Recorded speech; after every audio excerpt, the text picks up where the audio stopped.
Thank you. Shivani గారు, your అంటే heroine కంటే యువర్ ఇన్స్టా ఇన్ఫ్లుయెన్సర్ అని చెప్పేది, అంటే బికాస్ ఆఫ్ యువర్ లుక్స్ చాలామంది ఫ్యాన్స్ ఉంటారు కదా, ఈ మూవీతో ఏమైనా డిసప్పాయింట్ అవుతారు వాళ్ళు? అలా ఎందుకు అంటున్నారు? అంటే ఇంతవరకు ఈ మూవీలో కనిపించినంత గ్లామరస్గా నేను ఎక్కడా కనిపించలేదు, టు బీ ఆనెస్ట్. అన్నిట్లో ఇంకా natural look, dull makeup look అట్లానే వచ్చింది. దాని గురించి ఆ, కాదు. మరి ఇన్ జనరల్ యాక్చువల్లీ ఇన్స్టా ఇన్ఫ్లుయెన్సర్కి నాకు సంబంధమే లేదు. టు బి అంటే నేను ఇన్స్టాలో I'm very bad at it. So but మీకు చాలామంది ఫ్యాన్స్. Thank you. నాకన్నా మా sister she's good insta influencer అనొచ్చు. She's very active on insta. But నాకు ఇన్స్టాగ్రామ్ అంతా నేను కొంచెం ఇంకా లెటర్లు రాసుకునే టైప్ అమ్మాయి.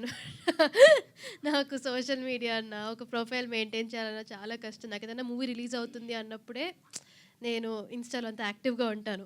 నాకు యాక్చువల్లీ ఇన్ని ఫోటో షూట్స్ ఉన్నాయి నా ఫోన్లో, నేను ఇంకా అప్లోడ్ చేయకుండా. So I'm that bad. So మీరు నన్ను ఇన్స్టా ఇన్ఫ్లుయెన్స్ అంటున్నారు అంటే నాకే చాలా షాకింగ్గా ఉంది. Thank you for that. I will try to do better at that. But I think they like it. ఇంకా to be honest the way I look in this film, నేను ఇంతవరకు కనిపించిన దానికన్నా డిఫరెంట్గా కనిపిస్తున్నాను ఈ సినిమాలో. మోర్ కలర్ఫుల్గా, మోర్ వైబ్రెంట్గా కనిపిస్తాను. So I feel people will like it. I hope so.